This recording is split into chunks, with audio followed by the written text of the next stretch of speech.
Unfinished Business by May Chaplin. Read by May Chaplin. Fade in. Exterior bakery day. The summer sun beats down on a quaint brick building in northeast Minneapolis as late 1960s traffic rushes by. A sign, Boulangerie Leclerc, hangs above the entrance. Baskets of bread decorate the windows. Awnings shade tables and chairs. Customers sip coffee and eat treats. A neon open sign glows in the window. A 60s car turns into the adjacent alley and joins other cars parked in the rear of the building. Olivia, 16, a dark-haired, ponytailed, broad-shouldered girl, pushes open the back screen door. With a cookie in hand, fraternal twin girls, 5, Evangeline and Michelle, look similar, dark curly hair, dressed alike, bound out of the building into the sunshine. Olivia, stick around. I don't want to have to look for you. The girls jabber and skip away. Olivia, Evie, Shell, did you two hear me? They stop and glare at her. Evangeline and Michelle, yes, Olivia. Olivia disappears. The screen door slams shut.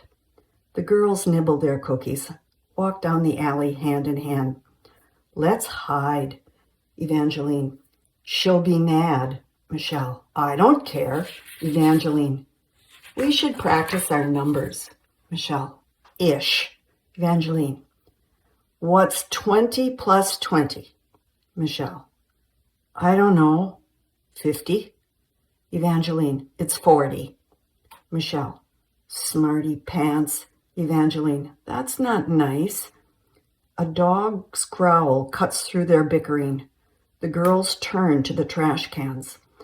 A big dog eats garbage from a spilled can. He lifts his head, snarls and barks. Foam drips from his mouth. The girls back away in fright. Michelle, Evie, he's hungry. Give him your cookie. Evangeline pulls her cookie to her chest. Evangeline, he looks mean. Michelle, give it to him. Evangeline is frozen. Michelle pushes her toward the dog. Evangeline resists. Evangeline, give him yours. The crazed, barking dog advances toward the girls.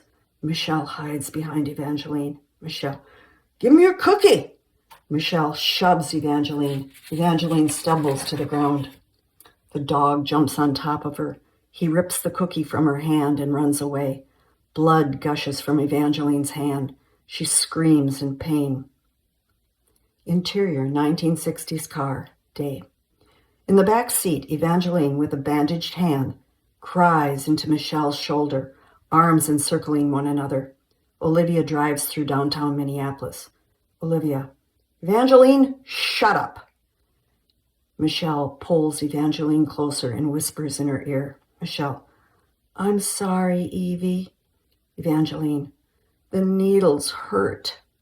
Michelle, pretend that each time you get a shot, I get a shot. I'll hold your hand and you won't be scared. Just pretend. Evangeline desperately returns the hug. Michelle lifts her head defiantly to Olivia. Michelle, Olivia, you shut up or I'll tell Mayor and Perry I saw you kissing George. I will. Evie is afraid. Olivia, you're such a brat. The twins cling to each other. Interior, Dr. Delmoss's office, day. Dr. Delmoss, 45, dignified man, commanding presence, holds a large needle up to the light. He approaches Evangeline with the needle. A nurse lifts Evangeline's shirt and sterilizes a portion of her belly, then holds down her foot. Olivia holds the other. 2 nurses hold down her arms. Michelle clasps Evangeline's hand. Michelle, pretend you're me. It won't hurt. Don't let go. Their 2 small hands become 1 fist. Exterior, Gabe and Evangeline's house morning. A new blanketing snowfall covers the driveway of a common rambler. 2 parked cars resemble huge mounds of snow. Christmas tree lights twinkle through open drapes. Title, 37 years later. Interior bedroom, same, stylishly decorated. Evangeline, 42, pretty, intelligent face, dark, messy, shoulder-length hair, sleeps alone in a big bed, her flannel nightgown inside out and backwards. She twitches, awakening from a bad dream. Her daughter, Mimi, 4, kneels on the floor, staring inches from her face. Evangeline blinks. Mimi, Daddy told the man on the phone that you are sleeping. Gabe, 45, lanky, sensitive, well-groomed, wearing an overcoat, hustles in, loads his pockets with essentials from the dresser. Gabe, Eve, Tom's on the phone, wants you to go to Rochester today. Groping with her sudden reality, Evangeline groans, opens her eyes, and lifts her head off the pillow. Gabe, thought that would get you up. She wrestles with the blankets, pulling her body from the bed. Mimi jumps up and races to Gabe's open arms. Gabe, it's cake baking day, isn't it? Mimi nods. I sure do like chocolate. Mimi, it's Auntie O's and my birthday, not yours, Daddy. He gives her a huge hug before she slips to the floor. He looks over at Evangeline, dazed on the bed. Gabe, our appointment is 9:30. Eve, you gotta make it this time. It's important. Evangeline, priority 1. Gabe kisses the top of Mimi's head and exits. Mimi follows. Mimi off screen. We might make chocolate. Evangeline lifts the receiver near the bed. She waits for the outside door to slam. Evangeline on phone. Tom, you don't need to be in Rochester. I work most of the night. Installation is ready to go. She squints at the morning sun tumbling in through the open drapes. She goes to the window to close them. Through the window, Gabe brushes snow from Evangeline's car as his warms up. Evangeline on phone. No, tomorrow is Mimi's birthday and Christmas Eve. Pause. You'll be there? Why are you going? Pause. Okay, yeah, that'll work. Pause. Gabe and I have a 9:30 appointment. I'll leave right after. See you in Rochester. She watches Gabe drive away. The Minneapolis skyline looms in the distance. Mimi enters with her backpack. She pulls on Evangeline's hand. Evangeline turns to her.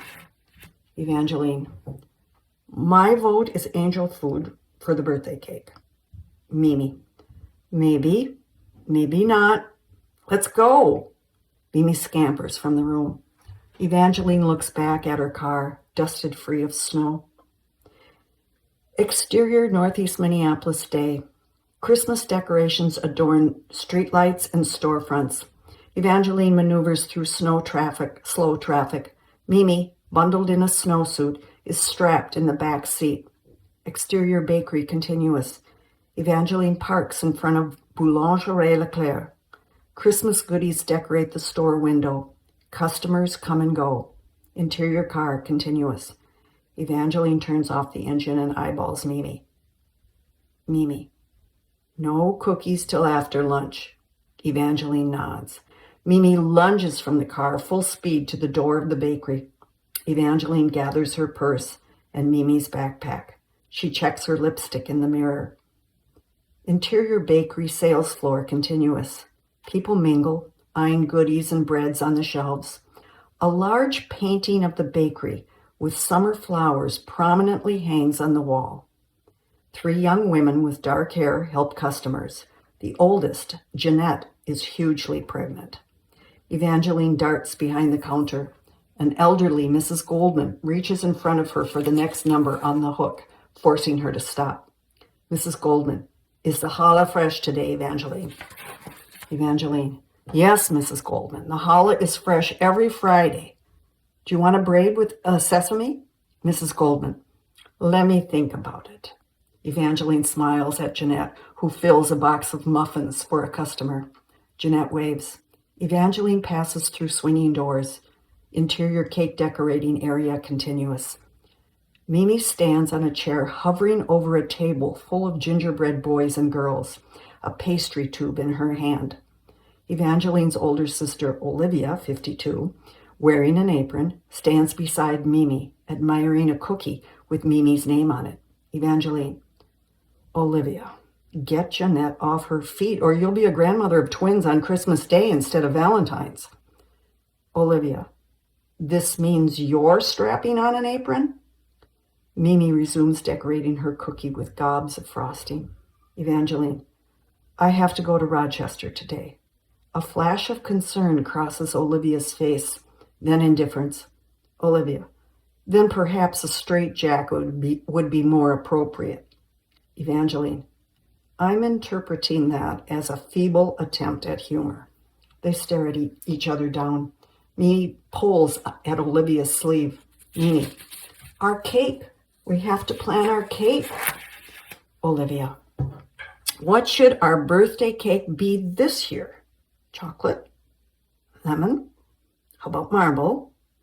Mimi, I was thinking fluffy, because I want a snowman cake, so fluffy. Olivia, fluffy. Sponge cake with raspberry filling, 7-minute frosting, and coconut. Mimi, yes, I love it. Olivia puts Mimi's cookie in a wicker basket and gives it to her with a smile. Olivia, your Uncle George just took croissants out of the oven. Take some to Mare and Pear. Mimi hops down from the stool and vanishes with the basket. Pregnant Jeanette pokes her head in the swinging doors. Jeanette, Mom, more torte slices. Jeanette disappears back onto the sales floor. Evangeline, I'll make sure Mare gets the cake order. Olivia, you do that. Pastry tube in hand, Olivia resumes frosting cookies. Evangeline follows Mimi into the interior back bakery continuous. She passes huge ovens and her dark-haired teenage nephew, who adds ingredients to a whirling mixer. Nephew number 1. Morning on, Evie. Evangeline motions with a wave. She stops by the back door where George, 58, salt and pepper, thick in the middle, hands Mimi her basket filled with croissants. George, hi, Evie. Got the word you're going out of town. Heavy snow in the forecast. Evangeline, I'm flying. Should be okay. Mimi skips past them to the back stairs and scampers up past another preteen nephew who is stirring a huge copper pot over an open gas flame. George motions with his head up the stairs, then shakes his level palm, indicating trouble. He grimaces. Evangeline, thanks for the warning. The oven buzzer goes off. George slips on oven mitts. George, baguettes. He heads for the kitchen. Evangeline trudges up the stairs. Interior apartment continuous. Evangeline enters a kitchen. Mare, 72, small with white bobbed hair, sits at a table reading the paper, tears in her eyes. Across the table, Mimi arranges croissants on a plate for Pear, 80, a balding, thin, complacent man. Mare and Pear speak with thick French-Canadian accent. Mimi, do you want them plain or with marmalade, Pear? Pear grunts and motions to the refrigerator with his right arm. The left lies limp in his lap. Mimi heads to the refrigerator. Evangeline sits next to Mare, gives her a peck on the cheek. Evangeline, Mare, what's wrong? Mare, if my Michelle was sick today, maybe she would live. Evangeline, I know. Mare lays the paper down on the table. A headline jumps off the page. Research leads to breakthrough on leukemia. Mare, you have time for coffee this morning, Evangeline? Evangeline studies the headline. Evangeline, no, Gabe and I have a session. Pear motions to the coffee pot with a low grunt. Mare pours him more coffee and gets Mimi a glass of milk. Evangeline fingers through the paper for the weather forecast. Mare, how's that going? Evangeline, we'll see. I'll be late tonight for Mimi. I have a day trip. Points to the paper. Lot of snow coming our way. Evangeline gets up to leave. Mare, fine. We have a cake to make. Evangeline, that's right, the order. Mare, fluffy. Evangeline nods. She touches Pear's face fondly. He lifts his chin and grunts a half smile. She kisses him. Evangeline, have a good nap. He encircles Mimi with his good arm. Mimi wipes crumbs from his face with a napkin. Evangeline kisses Mimi's cheek. Evangeline whispering, you have fun. Evangeline picks up her purse and heads for the door, almost stepping on a bag of garbage. Evangeline, I'll take this out for you. Mère, merci, such a bother. As if remembering a picture, Evangeline looks back, Mère reading the paper, Père eating croissants, and Mimi holding her cookie. Exterior back bakery day. Evangeline exits the back door, garbage bag in hand. A dog sniffs the dumpster. He barks at her. She stops. The barking dog aggressively edges towards her. She stiffens, her mouth open. Nothing comes out. The garbage bag falls from her hand. She screams. The bag splits. Garbage litters the white snow. From a distance, a man calls, man off screen. Here, boy! The dog runs back to his master. George opens the door. Evangeline is wooden with fear. Evangeline, there was a dog. George steadies her. George, it's okay, he's gone. She nods. They pick up the garbage. Interior car day. Evangeline parks outside an office building. She turns off the engine. The wipers rest. She stares. Thick clumps of snow cloud the windshield.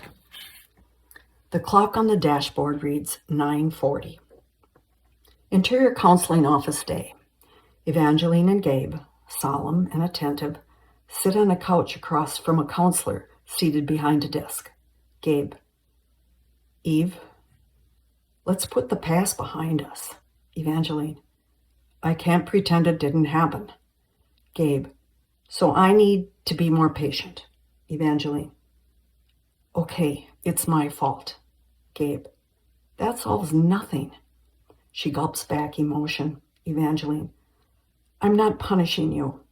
Gabe, no, you're punishing us. When is the last time we had sex? She looks away with guilt. The counselor pushes a box of tissue toward her.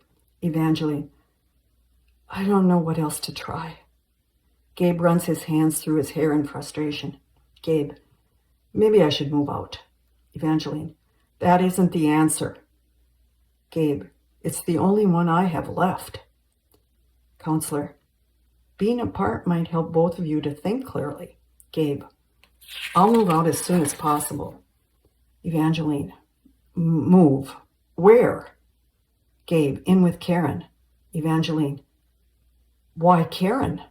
Counselor, don't ask why. Tell him how you feel. They look at the counselor with resentment. Evangeline, I want to know why Karen.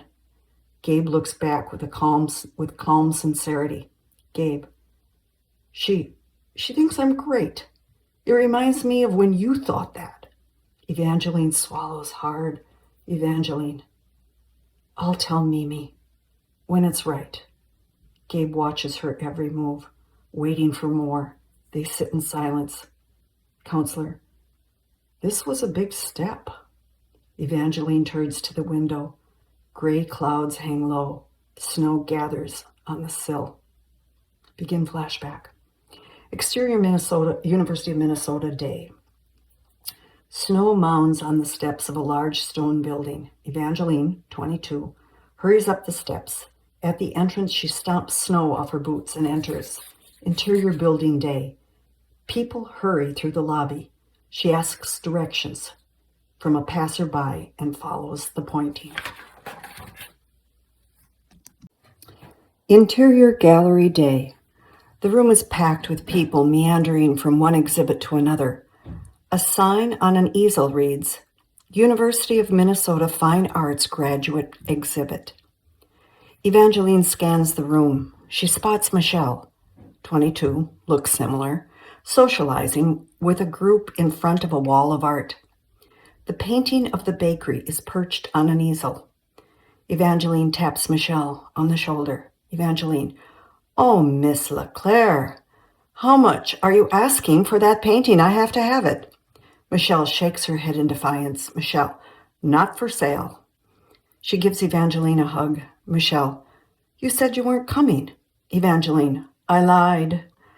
What did you name it? Michelle points to the back of the canvas. In her handwriting is the title, Bread and Butter. Evangeline, perfect. They'll love it. Michelle, to the group, this is my sister Eve. Gabe, 25, lanky, good-looking, speaks up. Gabe, your twin. Michelle nods. Evangeline smiles to Gabe. Evangeline, she's the talented one. Gabe, we know. The only reason I got the teaching job is because she didn't want it. She's intimidating.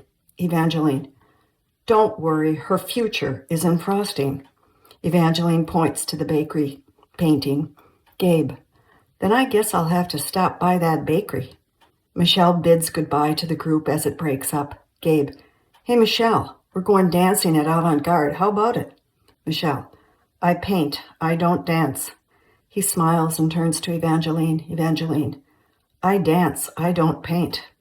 He laughs as he walks away. Gabe calls back, talk her into it. They watch him walk away, focusing on his rear end. Evangeline, Shell, your friend got a name? Michelle, Gabe. Evangeline, we're going dancing. They watch him disappear into the crowd. Interior Avant-Garde night. The nightclub is busy, loud music. On the dance floor, Evangeline and Gabe are really moving, having fun.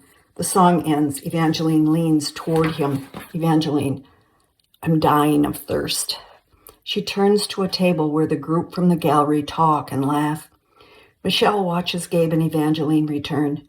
Evangeline sits next to Michelle and downs her screwdriver. Michelle leans over. Michelle, you two look good together. Evangeline eyes up Gabe talking to another woman. The music starts, a slow one. Gabe pulls out Michelle's chair to get her attention. Michelle, oh no. Evangeline to Michelle, it's your turn. Michelle, my feet are tired from painting. They laugh. Evangeline, that is so lame. Michelle scoots her chair back in. Michelle to Gabe, get her out of my sight.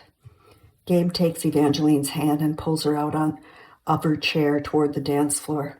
Evangeline to Michelle, you're sure?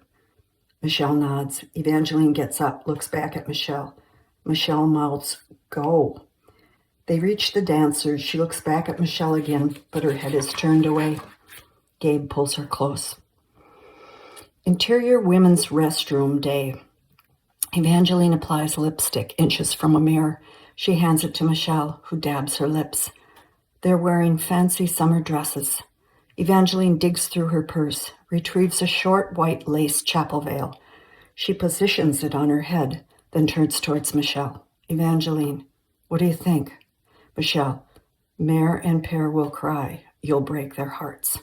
Evangeline, not when they hear there's a baby. Shell, it's all going to work out.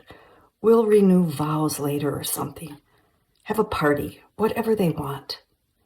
And you'll do the cake. Michelle embraces her. Michelle, yeah, I'll do the cake. Evangeline puts her hand on her bulging tummy and lays her head on Michelle's shoulder. Evangeline, you'll see. I'll make it work. They embrace. Michelle, come on, the judge is waiting. Interior atrium continuous. Magnificent glass walls showcase beautiful flowers. Gabe stands next to the justice of the peace and the gardener. The two women walk to them. Gabe takes Evangeline's hand. Gabe, you look beautiful. She beams. Justice, are we ready? They nod. Michelle reaches for Gabe's other hand and places the ring in his palm. Michelle to Gabe, you'll be my brother-in-law. He gives her a serious nod. She clasps his hand. Evangeline looks around. Evangeline, I wish there was music. End flashback. Interior plane day. Passengers file out of the middle aisle of a landed plane. Evangeline, in a window seat, waits. Next to her, a young mother. A sleeping baby on her shoulder leans to her. Young mother, would you hold my baby girl? I have a carry-on. The young mother lifts the sleeping baby from her shoulder into Evangeline's view. The baby is beautiful. In her mouth, a pacifier moves instinctively. Evangeline, of course. Evangeline takes the baby from the mother, lays the sleeping beauty on her lap.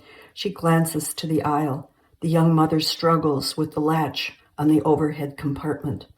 Evangeline touches the baby's soft cheek. She gently pulls the pacifier from her mouth. She sighs at the sweet sight. Out of the window, the winter storm rages. Begin flashback. Interior hospital room day. Evangeline, in a hospital gown, lies in bed with Gabe next to her, his arms around her. Evangeline. When Mare miscarried, she'd always say, "Baby is with Jesus." But I want her so much. Gabe, we'll try again. She searches his face. Evangeline. You really mean that? He nods. She holds him tighter. Tears roll down her cheeks. Interior cake decorating room day. Same. A small wedding cake, half decorated, sits on a table. A half-squeezed pastry tube beside it. Michelle, phone to her ear, wipes tears with her apron. Michelle. But you're all right. Pause. Tell Gabe that. I love you both. She hangs up the phone. Numbly, she walks to interior bakery sales floor continuous. The family decorates for a party. Pear blows up balloons. George covers a table with a white cloth. Mare arranges flowers. Olivia on a chair hangs crepe paper. Michelle stands before them. They stop working. Michelle. Eve lost the baby. They stare with a familiar sadness. The balloons bob. Olivia sits. Mare holds a flower to her breast. Mare. Baby is with Jesus. End flashback.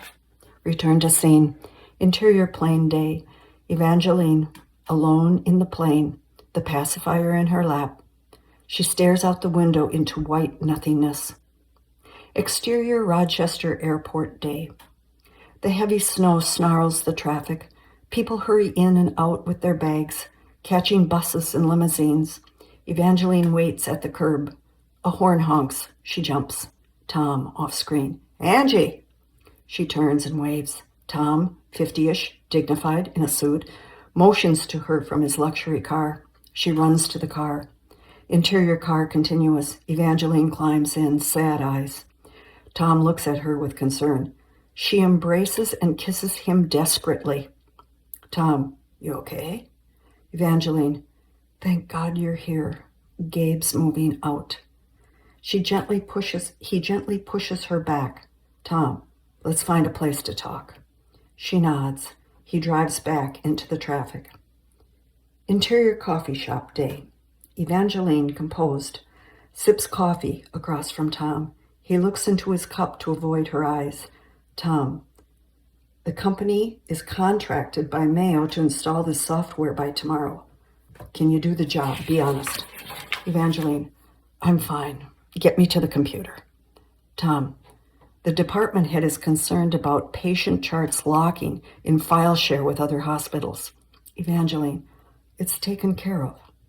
Tom, this account is important. It's the main reason med tech support bought us out.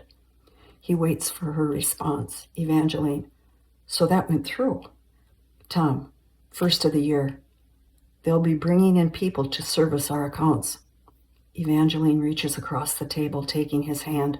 Evangeline, is my job secure? He avoids her eyes. Tom, we're not sure. Evangeline takes her hand back to the coffee. The pause between them is tense. They both look away. Evangeline, what else? There's something else. Another long pause separates them. Tom, I'm going back to Catherine. I've got to, for the kids. I wanted to tell you sooner. She says nothing, retreating into herself. He reaches for her hand, which remains limp in his grip. Tom, I know this is difficult and there's no way to make it easy. It was a mistake. That's what we're feeling. I'm sorry. He lets go of her hand, watching for a response. Evangeline, this is why you came today. Tom, yes. I knew you could do the work. It's the same job as Johns Hopkins. As soon as I get you to radiology, I'm heading back to the cities. The roads are bad. Shifts in his chair. We couldn't go on. You know that. Evangeline, yes. It's a bad day for it. She gets up, walks to the door without waiting for him. Exterior Mayo Clinic day. Heavy snow pounds down. People trudge from the building to their cars. Snow plows in motion. Interior Tom's car day. Tom and Evangeline sit in silence, snow collecting on the windshield.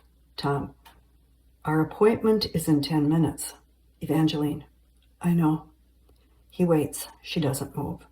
Tom, Angie, we've got to go. The guy's waiting. She looks at him with dead calmness. Evangeline, my sister Shell died here. Tom, oh, I forgot. I'm sorry. Evangeline, seems you're sorry about a lot of things today. She grabs her bag and opens the door, leaving him behind. Interior hospital day. Tom, Evangeline, and the administrator walk down a hall. Nurses, patients, and doctors pass them with a purpose. Evangeline walks as if in a trance. Tom, I'll be direct. The Mayo is an account that we must maintain through the transition. Service is what we do best and is our focus. Administrator, we're excited at the additional capabilities, especially at the price and deadline. The board was impressed. They stop at the doorway to an office. Tom, you're in good hands. She's the best we've got. The administrator turns to Evangeline, extends his hand. Hesitantly, she shakes it. Evangeline, it's my last installation. He stares at her uncomfortably. Then Tom, sorry about cutting this short, but with the roads closing, I better start back. Administrator, I was hoping for a demonstration, perhaps after Christmas. Tom, I'll schedule it. Administrator, I'll walk you out. Tom glances at Evangeline. Tom, give us a moment. The administrator nods respectfully and walks away. Tom leans close to Evangeline. Tom, now is not the time. Evangeline, that's right. I have a job to do. Tom, I'll give you a good recommendation. Evangeline, you don't have any other choice. She glares at him. He hurries to the administrator, glancing back. Their eyes meet. Interior office, continuous. The room is small. She closes the door and throws her bag down next to the computer. She looks out the window into blinding whiteness. Begin flashback. Interior cake decorating room day. White frosting is spread on a Yule log cake. Hands right with a pastry tube. Merry Christmas. Another cake appears, the same routine. Evangeline off screen. How many of these do we have left? Michelle off screen. 10, and I'm exhausted. Evangeline, 38, stops icing and looks at Michelle, 38. Olivia enters the room, searching the shelves. Olivia, where's the cake for O'Hara? Michelle, Custer filled. It's in the walk-in. Olivia yanks on a huge cooler handle. Evangeline to Michelle, you took a nap and you're tired? Mare enters from the store with a Yule log cake. She sets it down in front of Michelle. Mare, Danny and David. Michelle automatically writes the names on the cake. Olivia comes out of the cooler with the cake, slamming the door with her foot. As if choreographed, she and Mare return to the store. Michelle, maybe I'm tired because I'm doing all the work. Keep icing. Evangeline returns to her job. Evangeline, tired and crabby.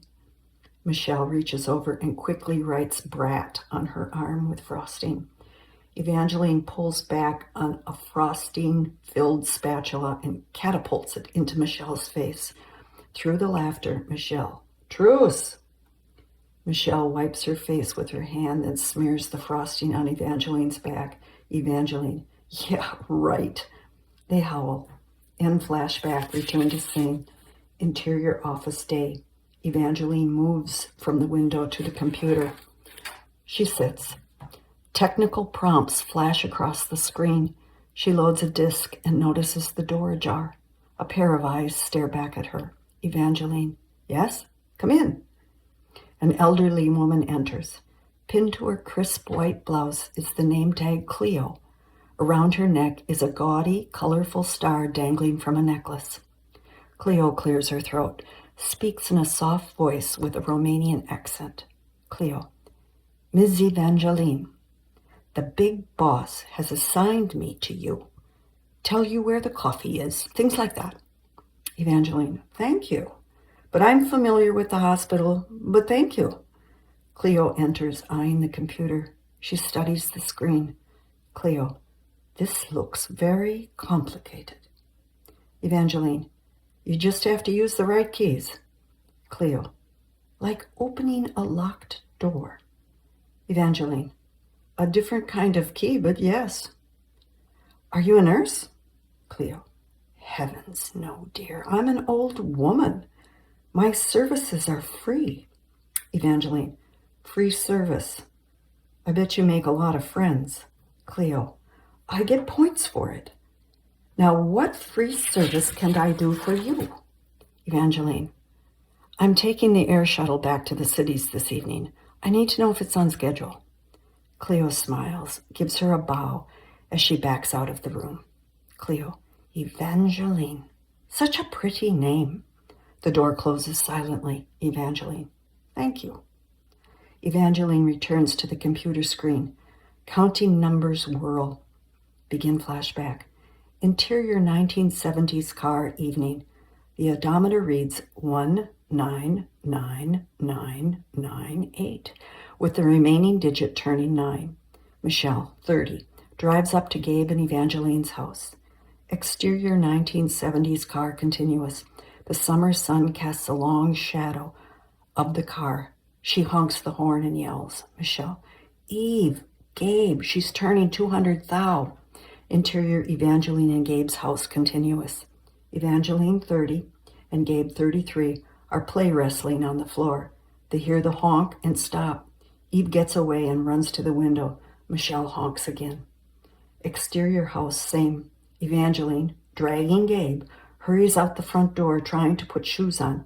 Gabe, what are we doing? Evangeline, keeping a promise. Interior car, continuous. Gabe drives. Evangeline and Michelle stare at the illuminated dashboard. The odometer rhythmically whirls as they count in unison. Evangeline and Michelle. 7, 8, 9, scream. 200,000 miles. They hug each other. Gabe, after this many miles, it better be good. Michelle to Evangeline. You first. Evangeline. Okay. That time I went to the fair with Miss Elaine and you were grounded. I got sick and threw up in the back seat. And Michelle. And you always made me sit on that side. Evangeline laughs. Gabe shakes his head in amusement. Evangeline. What's yours? Michelle. Remember that cute Michael guy from the frame shop down from the bakery? Evangeline, what about him? Michelle motions with her head to the back seat, raising her eyebrows. Michelle mimics the motion. Evangeline, what? B.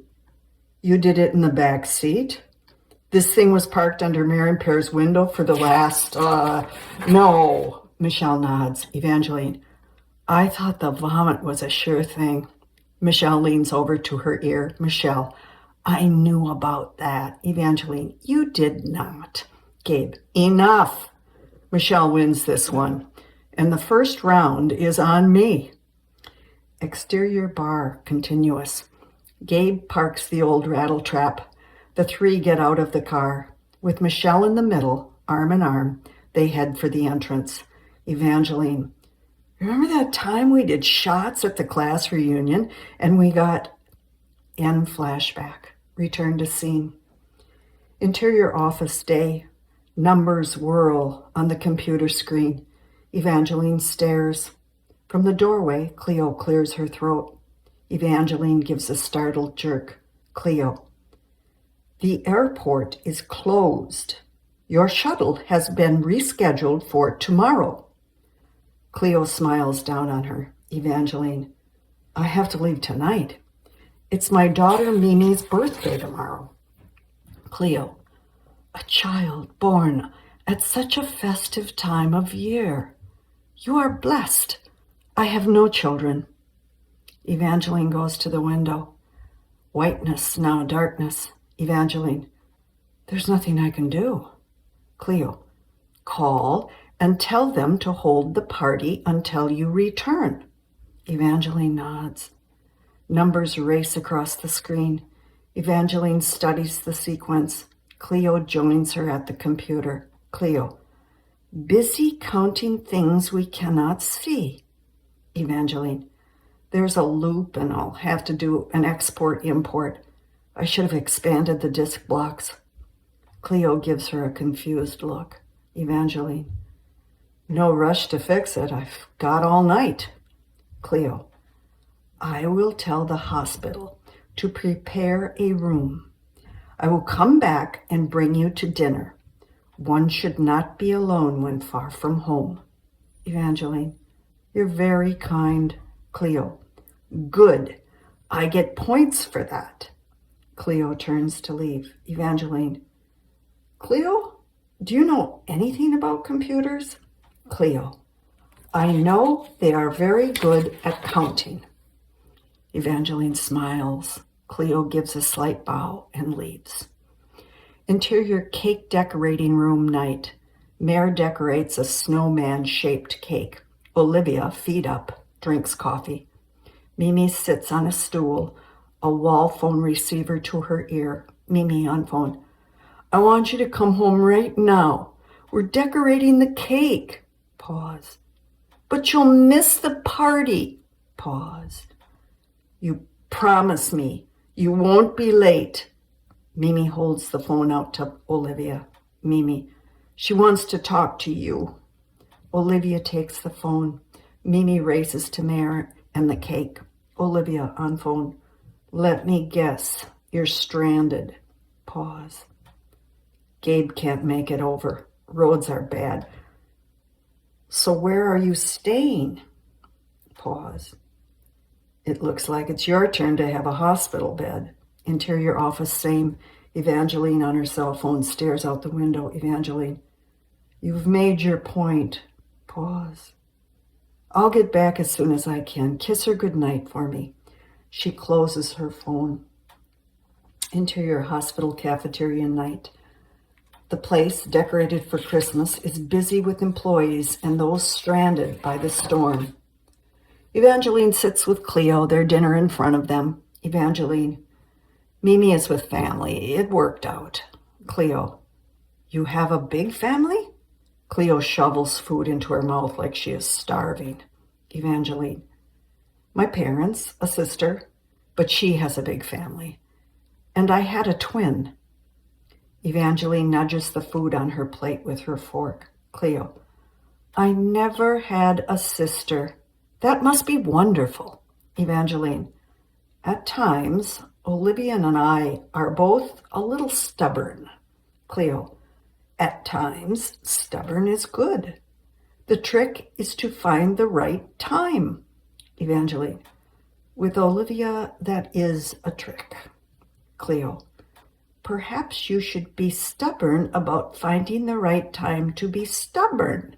Evangeline chuckles, digs into her food. Cleo, stubborn is why you will go back and fix the computer. Evangeline points to the gaudy star on Cleo's neck. Evangeline, that's a fancy necklace. Cleo, it's my party jewelry. Cleo pats the star. Evangeline, let's make fixing the computer a party. She gives Cleo a smile. Interior office night. Cleo sits next to the computer and watches Evangeline exchange disks and punch keys. Numbers whirl on the screen. Evangeline, and now we wait. Cleo, I want to know about your twin. Closes eyes. I see you as children and you are cute little girls. Evangeline, a slow nod, relaxes in the chair. Evangeline, I suppose we were. How did you know my twin was a girl? Cleo closes her eyes. Cleo, that is what I see. And you lost her. Evangeline, it was sad. Cleo, she is on the other side. That is the opposite of sad. Evangeline turns to the dark window where she can see nothing but her reflection. Evangeline, I want that to be true, Cleo. I just can't get there. Cleo, you carry a heavy load you must put down. Cleo's calm, wide eyes meet Evangeline's in the reflection. Evangeline, I don't know how. Cleo, start with words. Evangeline. There's too many, and yet not enough. Cleo. A story always has a beginning. Evangeline. In this case, it's the beginning of the end. Evangeline walks to her reflection in the window, drifts. Evangeline. Dr. Delmas, a family friend and doctor, called a meeting.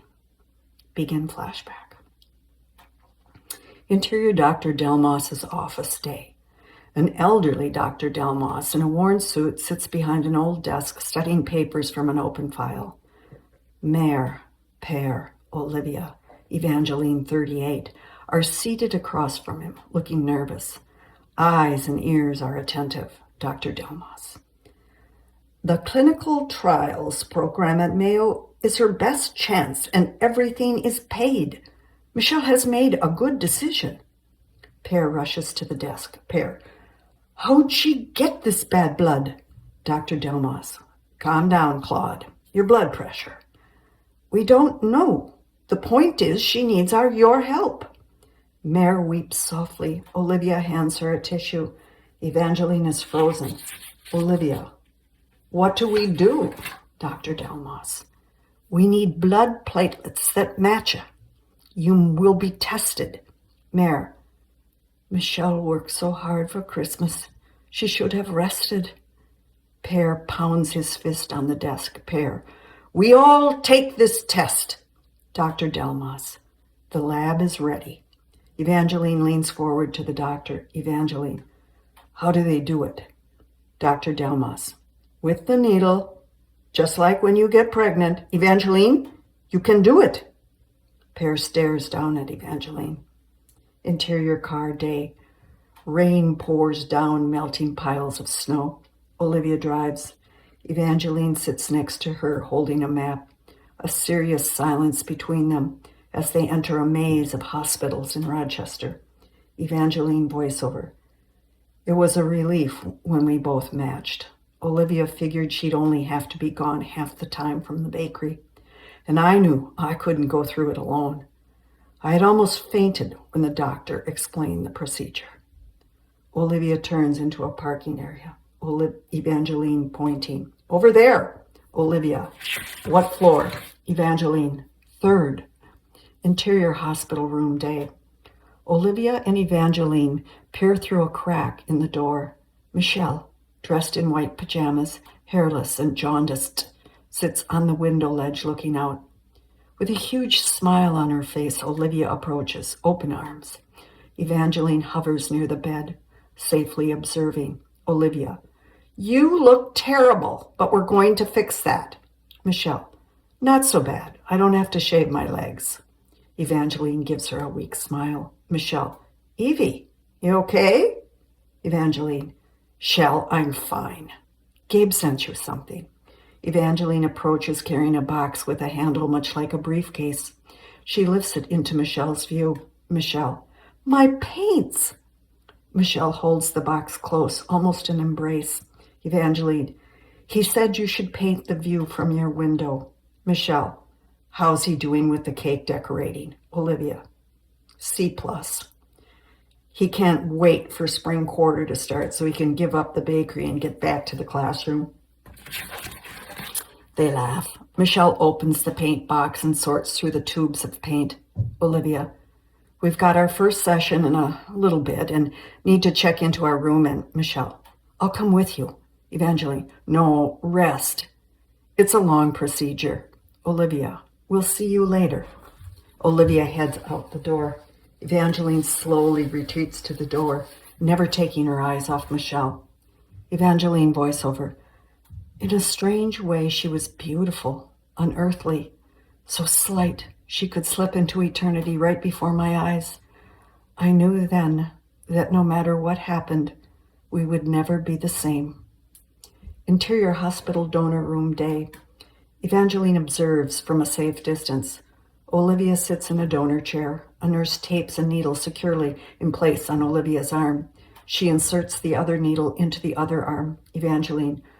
I need to go to the bathroom again. The nurse continues working on Olivia. Nurse. Now is the time. Olivia relaxes into the chair. Evangeline rushes out. Interior bathroom continuous. Water runs in the sink. Dazed, Evangeline stares in the mirror, her face flushed. Evangeline, piece of cake. Interior donor room continuous. Olivia, needles in her arms, relaxes in a donor chair, eyes closed. Evangeline, seated in her chair, watches the nurse prepare the needles. Her eyes dart around the room. Olivia's blood pulses through the tubes. Evangeline, Olivia, how about I do this tomorrow and sit with you today? I'll read to you. Olivia, we're going home tomorrow. Evangeline gets up from the chair. Evangeline, I'll take the bus. Disgust is written all over Olivia. Olivia, go. Just go. Sit with Shell. The nurse puts away the equipment. Evangeline, I'm sorry for the inconvenience. Nurse, it's not as bad as it looks. Evangeline, I'll do it tomorrow. The stainless steel tray of needles glistens. Interior hospital craft room day. Michelle, hooked to an IV, instructs a bald child patient painting at a table. Evangeline approaches. Michelle, we have another Van Gogh. The child smiles, holds up his painting. Michelle maneuvers towards Evangeline. Michelle, I thought you had donor duty. Evangeline, we're doing split shifts. I go tomorrow. Michelle, great. How'd you talk Owen into staying another day?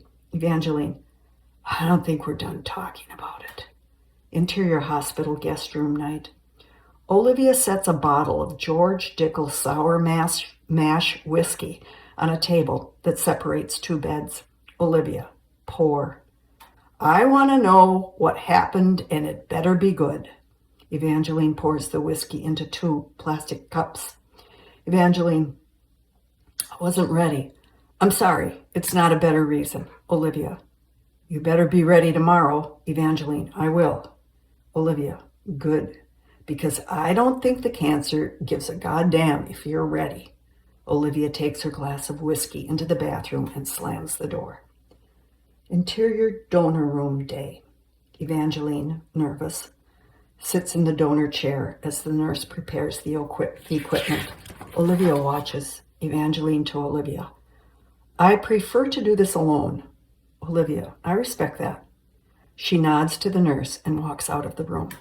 The nurse examines the first needle. Evangeline leans back in her chair, eyes closed, deep breaths. The nurse approaches with a needle. Evangeline, I may need help. I had rabies shots when I was a kid and I get nervous. Nurse, breathe deeply and talk. Don't worry about what you say, but hold still. I have a movie for you when you get settled. Evangeline looks away as the nurse inserts the first needle and quickly tapes the tubes to her arm. Evangeline squeezes her eyes shut. The nurse sticks the second needle in Evangeline's arm. Nurse, deep breaths. You're doing great. Evangeline, I'm not sure I can do it. I start to shake, and I know I'm supposed to hold still. The nurse tapes the needle to her arm. Nurse, you'll relax. Look, it's done. Evangeline opens her eyes. Evangeline, it's not done. It takes 2 hours. The nurse works quickly, starting the procedure. The blood runs through the tubes. Evangeline's arms tremble. Evangeline's memory, Dr. Delmas's office. Young Evangeline writhes on the examination table. The nurses and Olivia struggle to hold her down. Dr. Delmas stands over her with the needle. Dr. Delmas, Evangeline, you must hold still. Back to scene. In a panic, Evangeline lifts her arms to the nurse. Evangeline, it's starting. The nurse pushes her arms down and takes her pulse. Nurse, you're doing great. Do you know how much you're helping your sister? Evangeline, yes, I promised myself. Nurse, now what movie would you like? Old comedies are my favorite. Evangeline, anything, choose. The nurse inserts a DVD into the TV. Evangeline stares at the needles in her arms. Beads of sweat form on her forehead. Evangeline, I can't do it. Take them out. The nurse adjusts the volume on the TV and the music from the movie begins. Nurse, just a second. The movie will start. Evangeline, please take them out. The nurse comes to her side. Nurse, you'll be all right. Evangeline's arms shake. Evangeline's memory, Dr. Delmas's office. Dr. Delmas inserts the needle into young Evangeline's belly. She writhes and screams. They can barely hold her down. Young Michelle cries, the twins' hands fisted together. Back to scene. Defiant, Evangeline thrusts her arm towards the nurse. Evangeline, take them out! The comedy plays on TV. The nurse watches the opening of the movie. Nurse, my favorite has got to be A Fish Called Wanda. When she walks in the courtroom with that short skirt and he can barely talk. Evangeline, listen, I can't do it. Nurse, and that scene when the wife comes home and he's upstairs with her? I know this dates me. Evangeline pants as sweat rolls down her face. The nurse wipes her brow. Evangeline bolts forward. Evangeline, I don't care about the fucking movie. Get the needles out. Shocked. The nurse moves quickly to undo the procedure. Evangeline is doubled over in the chair by the time the needles are out of her arms. She lifts her head to the nurse, follows the nurse's gaze to the door of the room where a group of people have gathered. In the forefront stands Olivia, her face immobile. Michelle, hooked to her IV, pushes through the crowd to the forefront. Tears well in her hairless eyes. Interior Michelle's hospital room day. Evangeline enters. Michelle sits at the window looking out. The setting sun reflects off her skin, giving her a glow. She knows Evangeline is there. Michelle, you're all right now? Evangeline pulls up a chair and sits next to her. Evangeline, Michelle, please forgive me. Michelle, I would have done it for you. Evangeline, I know. I'm sorry you saw me like that. Michelle, yeah. Silence between them. Michelle's eyes never leave the window. Finally, Evangeline gets up. Just as she gets to the door, Michelle speaks. Michelle, you do what you can do. Evangeline waits for Michelle to face her, but she doesn't. Evangeline leaves. Interior hospital guest room night. Evangeline sits in the dimly lit room, looking out the window into the darkness. Lights from the hospital grounds reflect off a mirror. She drinks out of a cup, the bottle of sour mash whiskey on the table next to her. Olivia enters, closes the door. Olivia opens the closet and undresses. Evangeline stays at the window. Evangeline, how is she? Olivia, sleeping. Crying is exhausting. Evangeline faces Olivia. Evangeline, for what it's worth, I didn't plan to fall apart and make a fool of myself.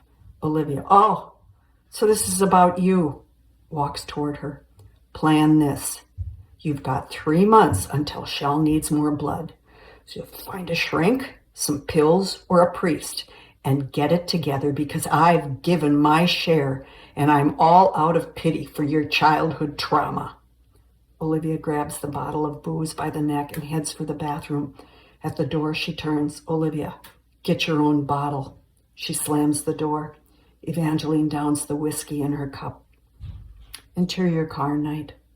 Olivia drives. Evangeline sits next to her. They stare straight ahead in resigned silence. The car stops in front of Evangeline and Gabe's house. Evangeline grabs her bag from the back seat and opens the car door. She stops when Olivia speaks. Olivia, the only thing Shell has going for her is her will to live. Don't you dare destroy that. Without looking back, Evangeline gets out of the car. Interior house, evening. Evangeline enters. Her bag slides to the floor. Gabe comes from the kitchen, towel over his shoulder. Tears well in her eyes. Evangeline, I did what we talked about, but I screwed up. I was a mess, and she saw. He embraces her. Her tears flow freely. She nearly collapses in his arms. Gabe, take it easy. Evangeline, I let her down. Gabe, come on, you need to rest. He supports her and leads her down the hall. Interior bedroom continuous.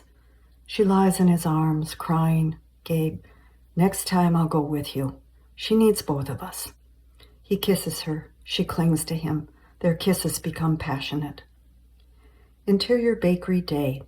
Through the windows, baskets of spring flowers adorn the entrance. Mare and Jeanette help customers. Pear loads a rack with bread. Evangeline bursts through the front screen door. Evangeline voiceover. I went to Dr. Delmas's to get pills, as Olivia suggested, so I could give my share. I had another chance, and I wanted it to go smoothly. Mare rushes to her, talks, embraces. Pear joins them. Interior cake decorating room continuous. Olivia intently decorates a wedding cake. Evangeline voiceover. But the visit to the doctor gave us unexpected results. She looks up when Evangeline enters. Evangeline. I'm pregnant. Olivia tosses the tube of frosting and sits. Evangeline. Almost 3 months. Olivia. You did this on purpose. Evangeline. Stop it. Gabe and I want a baby so badly. Don't spoil it. Shell will be excited. It will help her think about the future. Olivia gives Evangeline a killer stare. Olivia. You better be right about Shell. Don't you dare lose this baby. Evangeline nods in desperation. Olivia squeezes icing out of the tube onto the cake. Exterior Mayo Clinic Gardens day. The sun shines. The day is beautiful. Michelle, thin and tan, paints on a large canvas. Flowers all around her. Olivia, Mare, Pear, Evangeline and Gabe walk across the lawn. Pear and Gabe carry baskets. Olivia, a blanket. Mare holds out her arms and calls. Mare. Michelle, today we have a picnic. Michelle turns. They embrace her one by one. Michelle. And it's a beautiful day. Evangeline peeks at a sketch on the canvas. Evangeline. You're painting. Michelle. A surprise. You'll like it. Michelle moves toward a lawn chair. Gabe pulls the chair to her. She takes his hand. Michelle. It's good to see you, Gabe. He smiles at her, guiding her to the chair. Evangeline studies the painting. Olivia and Mare unload the baskets. Pear unfolds the blanket. Pear. Michelle, you would be proud of Olivia. 2 wedding cakes last week. Perfect. Olivia bows. Michelle. You're supposed to tell me she did a terrible job and you need me back. They laugh. Pear. It could have been a little straighter. Olivia shoots Pear a hurtful, playful look. Michelle. Now if you tell me Evie did 2 wedding cakes, then I would be impressed. Pear. All she knows is numbers. Who gave her that? Evangeline. Which reminds me, to Mare. You need a new accounting system. It's easy. I'll show you. Mare. No, no, no, no. You understand, but I don't, and I have to do it. I like the old. Olivia. Why doesn't Eve do it if it's so easy for her? Evangeline. Don't do this today. Gabe. Evie, tell Shell the good news. They all look to Evangeline. She tenderly leans toward Michelle. Evangeline. We're having a baby. Michelle is numb. Lets go of Gabe's hand. Michelle. You can't be a donor then. Evangeline. We've been blessed with one last try at a child. Please be happy for us. Tears form in Michelle's eyes. Michelle. How can you not be happy about a baby? Mare and Pear nod agreement. Mare. The baby is to be born on Christmas Eve, just like Olivia. We will have a grand party. Mare places a plate of food on Michelle's lap. Michelle gives the attentive group a slight smile. Evangeline voiceover. I thought that day was a little slice of heaven. Shell was painting, Mare and Pear were hopeful, and Gabe and I expecting a baby. I thank God, but God had other things in mind. Food is heaped on plates and passed around in flashback. Interior Hospital coffee shop night. A plate of cookies is passed to Evangeline. She takes one. Evangeline. I wish that was the end of the story. Cleo pours tea from a pot into cups. She hands Evangeline, seated across from her, a cup. Cleo. A story ends when it cannot be remembered. Evangeline. You're so smart, Cleo. Cleo. Have you forgotten that I know nothing about computers? Evangeline. That's business. Cleo. Then I am smart at personal business. Evangeline smiles, nods. Evangeline. You must get points for that. Cleo. I believe I do. They chuckle. Cleo takes a cookie, dunks it in her tea. Cleo, the baby is your Mimi. Evangeline nods. She was born 5 years ago tomorrow. After all the trouble I had carrying a child full term, my pregnancy with Mimi was easy. She was meant to come to us. Our replacement for Shell. I've never said that to anyone. Cleo, I'm not anyone. I'm a personal business professional.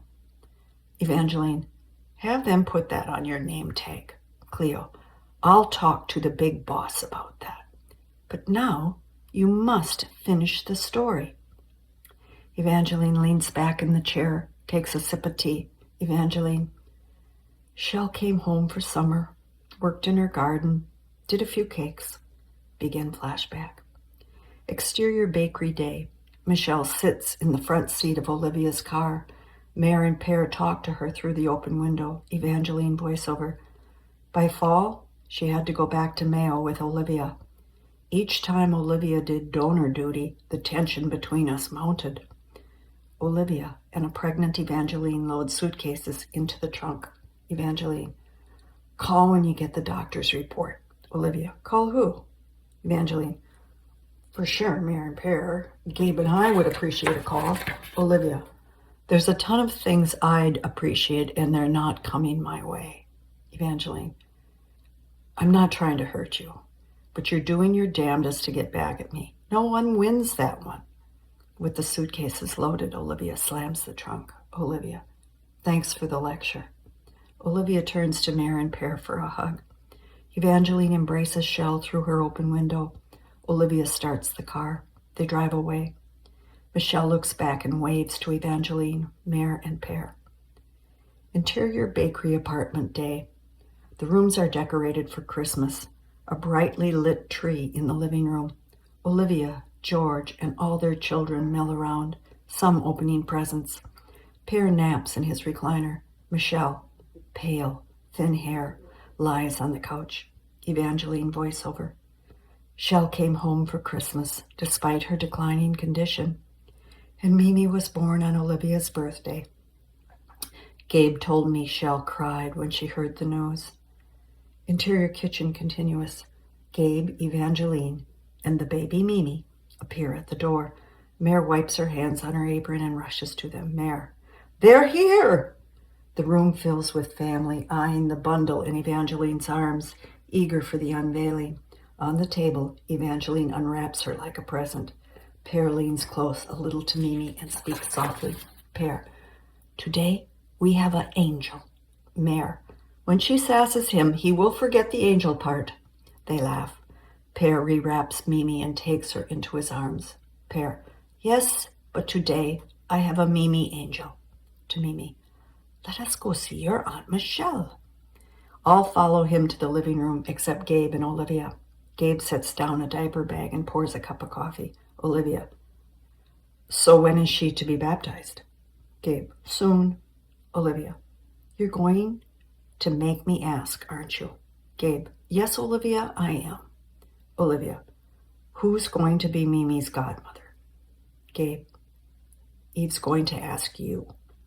The silence between them is filled with Olivia's look of surprise and pleasure. Olivia, she should. For crying out loud, the child's born on my birthday, and she is my only niece. Gabe, then your answer is yes. Olivia, I'm going to make her ask. Interior living room continuous. Michelle lies on the couch. Pear lowers the baby onto her open arms. The family watches this magic. Michelle cries. Michelle, she's beautiful. Her tears become sobbing. Evangeline takes a tissue and wipes Michelle's face. Michelle, she'll never know me. Evangeline, don't think that. Michelle shakes her head to be free of the wiping. Michelle, I want to go to my bed. Evangeline, I'll take you. Evangeline lifts Mimi from Michelle's arms. Interior bedroom continuous. Michelle lies in her bed. Evangeline arranges the covers around her. Evangeline, you'll feel better after a nap. Michelle grabs Evangeline's arm. Michelle, she looks like you. You have it all. Evangeline, You have Gabe and me. We'll always be there for you. Michelle, no, you have Gabe. Evangeline draws back in shock and confusion. Gabe enters, gently nudges Evangeline's shoulder. Gabe, Mimi's hungry. Evangeline touches her breasts instinctively. Evangeline, I'll go to her. She moves to the door, but turns back for a quick look. Michelle holds Gabe's hand. He sits on the bed next to her. Evangeline leaves, slowly closing the door almost shut. Through the crack, she listens. Inside bedroom. Gabe adjusts the blankets around Michelle. She pulls his hand to her face. Michelle, I've hated that all I could be was close. Our one time together, a memory. You should be mine. I should be dying in your arms. He reaches down and encircles her with an embrace, lifts her body to him. She rests her head against his chest. He rocks her. Gabe, shh, try to sleep. He kisses her forehead. Outside bedroom door. Evangeline is dazed, loses her balance. Olivia walks up and startles her. Olivia, were you going to ask me something? Mimi cries from the kitchen. Evangeline closes the door. Evangeline, will you be Mimi's godmother? Olivia, of course I will. Evangeline puts her hands to her breast. Evangeline, my milk is coming in. Olivia, there's only one person that can help you with that, and she's hungry. Evangeline heads for the kitchen. Olivia calls to her. Olivia, I'll be a good godmother. Evangeline turns back, her shirt wet with milk. Evangeline, I know. Interior Gabe in Evangeline's living room night. Evangeline and Gabe sit on the couch with mugs of cocoa. The Christmas tree lights illuminate the room. Gabe, you were kind to Olivia. Evangeline, not really. She wrote the book on mothering. She'll be great with Mimi. You were kind to Shell. He studies her. Gabe, she's failing. She's not herself. Evangeline, I was at the bedroom door. I heard what she said to you. Gabe, all the drugs they've got her on. Can't help but wonder if they're doing any good. Evangeline, I didn't know that you two were together. Was it after we were married? He ponders her words, adjusts his position on the couch. His head falls into his hands. Evangeline, it's a yes or no question. Gabe, yes. Evangeline looks at the tree, avoiding his face, tears forming in her eyes. Evangeline, certainly not something that just slipped your mind.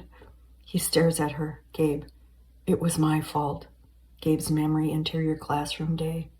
Art students sketch a nude woman reclining on a couch. Gabe, 25, walks among them, critiquing their drawings. He looks at his watch. Gabe, I'm seeing progress. Keep sketching. That's it for today. The nude woman gets up and puts on a robe. The class puts their supplies away and heads for the door. Gabe, 25, studies an easel with a painting of a floral still life half completed, paintbrush in hand. Michelle, off screen. You never paint flowers. He turns around to see Michelle. Gabe, it's for Evie. Her smile fades. Michelle, she likes white lilies. Gabe, I've never painted lilies. Michelle, perhaps you need to decorate a few wedding cakes. Numbly, he stares at the painting. Gabe, I'm not sure we did the right thing by rushing the marriage. Now with the baby gone. The brush falls to his side. His head drops in defeat. Michelle lifts his hand with the brush to the canvas. She encircles his fist and guides his strokes to outline a lily. Their hands mesh together as the lily comes alive on the canvas. Michelle, have you told Evie how you feel? Gabe, I can't. She's so down. Tears form in his eyes. He shakes them off, but they tumble down his cheeks. Michelle, you need to grieve. You lost a baby too. Michelle pulls him to her. His hunched frame clings to her. She caresses his head and kisses his forehead. He lifts his head and kisses her lips. She kisses back. Back to scene. Gabe and Evangeline stare at the painting of white lilies on the wall. She wipes tears with her bathrobe sleeve. Gabe, to tell you would have only hurt you. It wouldn't have been fair to our relationship. Evangeline. So, is it fair now? Gabe. Eve. It's the truth. Evangeline. I believe you. Gabe. Shell's afraid of dying alone and she's desperate. Evangeline. You'll have to excuse me, but it's hard for me to feel sorry for her right now. Gabe. It happened a long time ago. Evangeline. For me, it happened today. They look away from each other. Gabe. She needs your support. Evangeline. It seems the only thing I have that she wants is you, Gabe. Should I be that supportive? Gabe. We were young. We turned to each other and had sex. I swear that's all it was. Evangeline. It's not the sex. It's the secret. She slides the mug onto the coffee table. The cocoa spills. End flashback. Interior hospital corridor night. A paper cup in a vending machine fills with cocoa. Evangeline rummages in her purse for change. Cleo eyes a candy machine. Evangeline. Pick something out, I'll buy. Cleo. We'll share. Evangeline puts coins in the machine. Interior office night. At the computer, Evangeline exchanges disks. Evangeline. Strange. It's asking me to reprogram. Numbers whirl on the computer screen. Next to her, Cleo sips her cocoa, a halved candy bar between them. Cleo. Chocolate is one of the most heavenly things on earth. Evangeline relaxes, sips her cocoa. Evangeline. It's Gabe's favorite. Cleo. You know him well. Evangeline. So I thought. But I found out I didn't know either of them. Cleo. Perhaps you were finally seeing them clearly. Evangeline. No, that came later. Cleo reaches for her half of the candy bar. Cleo. I cannot go on to another assignment until I know how this untangles. Evangeline nods, takes the other half of the candy bar. Evangeline. I asked myself, if I was dying with a secret, what would I want Shell to do? Begin flashback. Interior car day. Snow is piled high on the side of the road. Evangeline drives down a street in Rochester. Mimi is in her car seat in the back. Evangeline parks the car in the hospital parking lot. Interior hospital hallway day. Evangeline, carrying Mimi, a diaper bag and a bakery bag, balances the bundles as she walks. She stops at a doorway and peers in at Michelle, propped in a chair with pillows, looking out her window. Her briefcase of paints open next to her. Evangeline enters. Interior Michelle's room continuous. Evangeline. Apricot Danish. Evangeline sets Mimi and the diaper bag on the bed. Michelle turns from the window. Evangeline gives Michelle the pastry bag and embraces her thin shoulders. Propped against the wall, front and center, a completed painting of dark-haired twin girls dressed alike, holding hands and playing in a garden. Michelle. It's still wet. Evangeline examines the painting. A smile comes to her. Evangeline. What did you name it? Michelle. It has no name. Evangeline. I have to have it. Michelle. It's promised. Evangeline sits next to her. Evangeline. Who's the lucky one? Michelle. I'm pretty tired, Eve. Evangeline. I just want to know who you are giving it to. Is it Gabe? Michelle looks away. Michelle. Did O come with you? Evangeline. Just Mimi.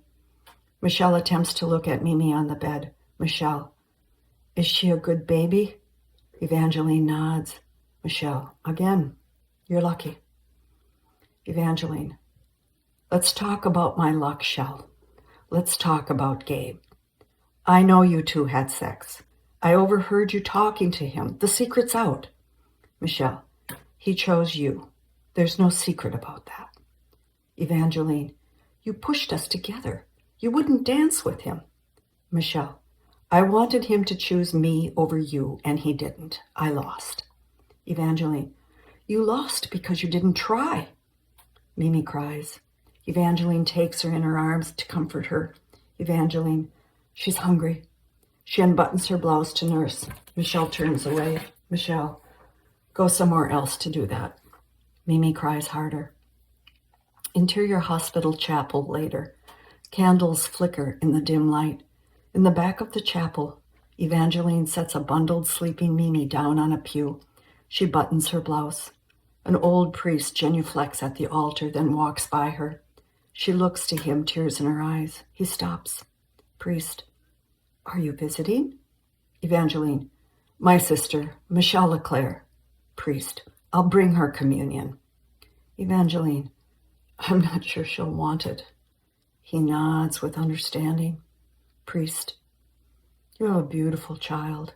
Evangeline touches Mimi's angelic face. Evangeline, Father, why does God destroy a healthy body and turn it bitter and angry? The priest sits next to her.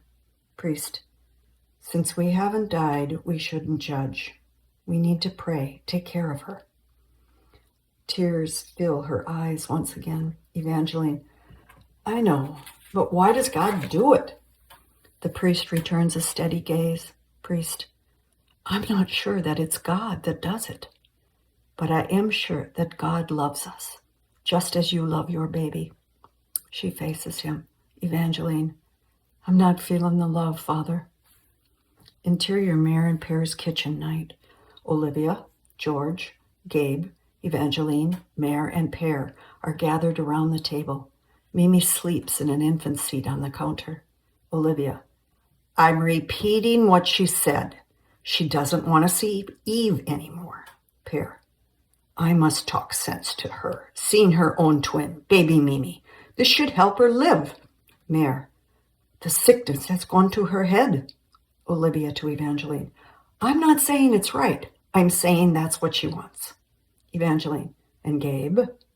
Olivia, he's welcome anytime. Gabe, Eve, I'll talk to her. Mare, we will all pray about this. Evangeline tucks a blanket around a sleeping Mimi. Evangeline, I'll enter today's checks. I won't change the system, I promise. She leaves. The room is silent. George, I'll check the bakery. He follows Evangeline out. Interior bakery night. Evangeline sits at a desk, keying deposits in a computer. George hovers at her shoulder. Evangeline, I'm fine, George. He sits down next to her. George, the shell I know would never do this to you, Evie. Evangeline, I agree. George, you two, always trying to catch Olivia and me smooching in the back room. Evangeline, we couldn't believe that anyone would want to kiss Olivia. George, she's a good kisser. Evangeline, we would watch you two flirt from behind the flour sacks. Shell would make this face, makes face. And I would laugh. Then Olivia would chase us out. George, this is how you should remember her. Not seeing her now might be a good thing. Evangeline, yeah, maybe you're right. George, I'll tell Mare the bookkeeping is finished. He gets up and stands with a stretch before leaving. Evangeline, and tell her I didn't change a thing. George smiles and nods. Interior Evangeline and Gabe's bedroom night. Evangeline, in a nightgown, sits in bed reading. Gabe empties the contents of his pockets onto a dresser and begins to undress.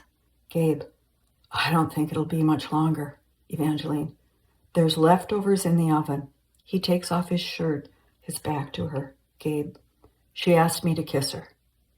She snaps the book shut. Silence fills the room. Shirtless, he makes his way to her. Gabe, Eve, she's dying. Evangeline, she's not just dying, she's tearing us apart. Gabe, don't let her. Evangeline, don't you let her. Gabe, it would be cruel to refuse her. Evangeline, fine. I wouldn't want to be accused of being cruel. Gabe, no more secrets. That's what you want. He sits next to her on the bed, takes her hand. Gabe, come here. He attempts to kiss her. Evangeline pulls back. Evangeline, it's not that easy. She scrambles around him out of the bed. Gabe, you're overreacting. Evangeline, no, I'm not acting how you expected. I'm sick of both of you. Gabe, And what does that solve? Evangeline, nothing, which is too bad. Gabe, Eve, we need to stay strong. She starts to leave. He calls to her.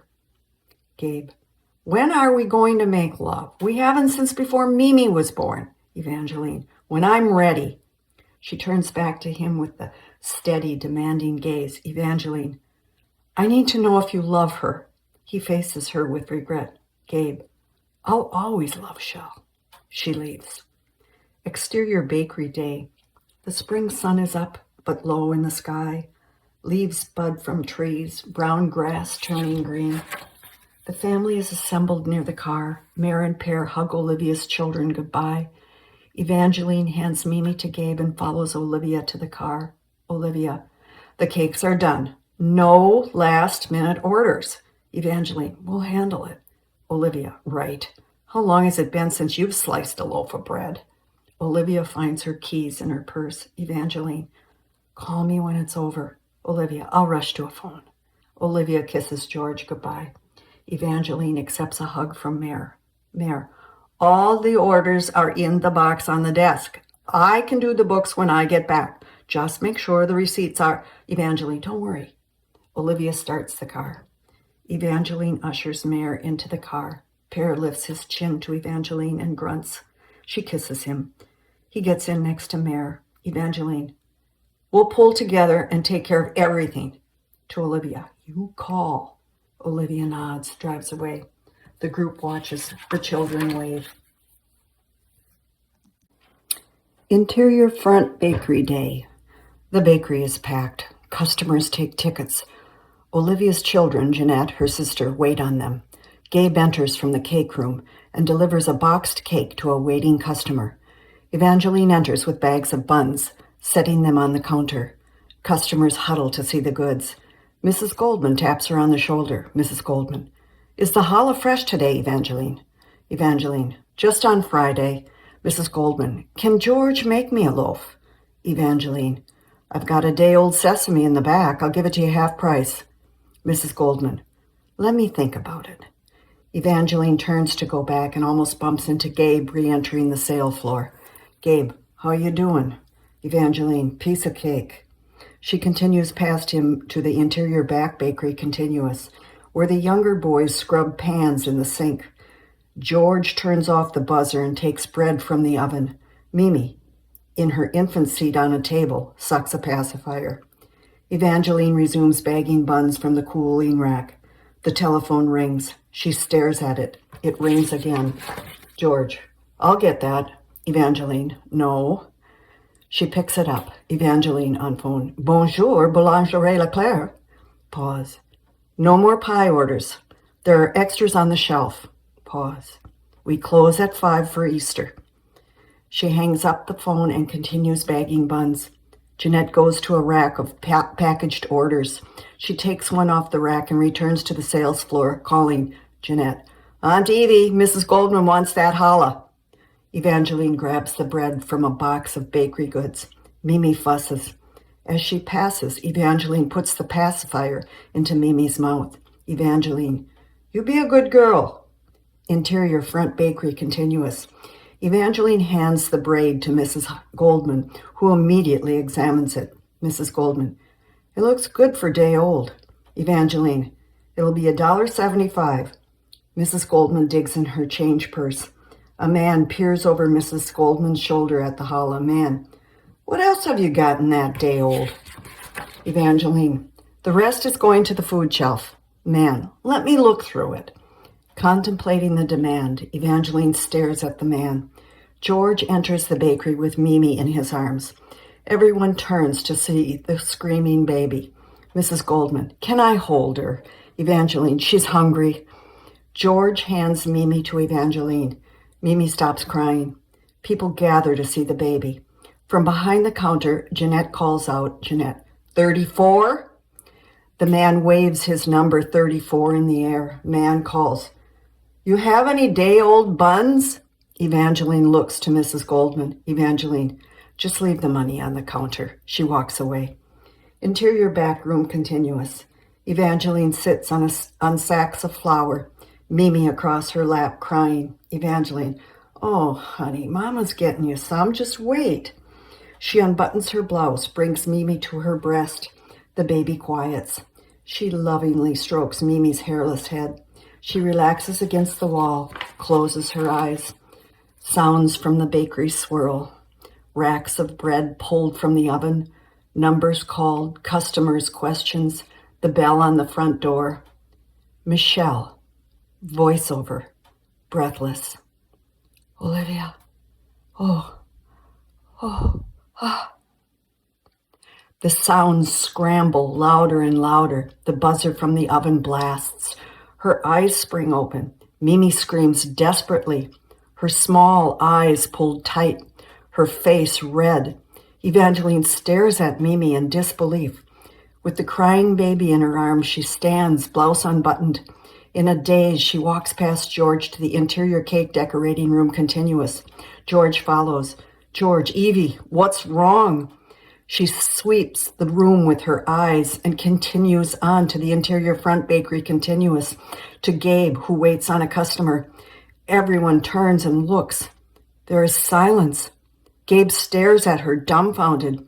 Mimi wails in her arm. Evangeline, I have no milk. The shrill ring of the telephone cuts the silence. No one moves. Evangeline stares at the phone. George, Evie, I'll get it. Evangeline, no. Gabe puts his apron around Evangeline's neck to cover her and takes Mimi from her arms. Evangeline lifts the receiver to her ear. Evangeline on phone. Bonjour, Boulangerie Leclerc. Pause. Olivia, when will you be home? Pause. Did she say my name? Tears. Interior front bakery day. A beautiful sunny spring day. The bakery is packed with friends dressed in their Sunday best. Tables of people spill onto the sidewalk. On a counter, an urn is displayed, lighted candles on both sides of it. A potluck is arranged on a table with paper plates and utensils, abundant bread and goodies. Olivia cuts and serves cake. Pear sits quietly with Dr. Delmas, nodding as people approach and give condolences. Gabe feeds Mimi from a bottle. Mare eagerly greets the mourners and invites them to eat, pointing out the table. Evangeline talks with Mrs. Goldman. Mare interrupts them. Mare, Evangeline, we need more buns, a nice assortment. Mare moves on. Evangeline excuses herself, but finds Mrs. Goldman already in conversation with someone else. Evangeline heads for the kitchen. She passes the food table where Olivia stands dazed, watching Mare socialize with friends and customers. Evangeline to Olivia. More cake? Tears form in Olivia's eyes. Olivia, this isn't right. Olivia drops the knife and rushes past Evangeline. She follows Olivia to the interior back bakery continuous. Evangeline enters and finds Olivia weeping. She sits next to her on the bags of flour. Evangeline, what can I do to help? Olivia, leave me alone. Evangeline reaches in her pocket and hands Olivia a tissue. Olivia blows her nose. Evangeline, tell me what happened. Olivia, I walked the walk of death with her. That's what happened. Evangeline, in the end. Olivia, no. Evangeline, Olivia, please tell me. Olivia leans back against the wall, nods. She wipes her eyes, composes herself. Olivia, we came into the room. It was quiet. Shell insisted the window be open. Olivia's memory, hospital room day. Michelle lies in bed, frail and still. Olivia holds her hand. Mare at the end of the bed, Pear at the open window.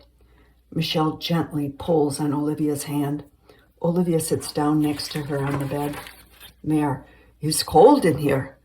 Mare puts on a sweater. Pear paces. Michelle, lips barely moving. Olivia. Olivia leans down to Michelle's lips. Olivia, what? Shell, what is it? Olivia pulls Michelle close to her. Michelle, Olivia. Oh, ah. Michelle breathes her last breath. Her open, immobile eyes stare past all of them. Olivia encircles Michelle with her arms and cries, "Olivia, you go, honey, you go. It's over. It's finally over." Pear searches for Mare's hand, grabs it. Olivia gently removes her arms from around Michelle. She sobs as she closes Michelle's eyes and folds her arms across her chest. Mare and Pear cry. Olivia walks to Mare with open arms, begging for an embrace. For a short time, Mare allows the hug, but then, with purpose, pushes her back. Mare, call Evangeline. A twin should know. Back to scene. Evangeline reaches to embrace Olivia. Olivia rebuffs her. Evangeline, oh, Olivia. Olivia sobbing. I wanted to cry in my mother's arms, and she wouldn't let me. She pushed me away and thought of you. Evangeline, she was in shock. She still is. If Mimi died, I'd be crazy. That's what happened. Evangeline reaches out again to hold Olivia. She resists. From behind, hands touch Evangeline's shoulder. She turns to George. He helps her up, away from Olivia. George to Evangeline. She needs to do this. He bends down and kisses Olivia's forehead. Olivia lifts her face to him, and he kisses her lips.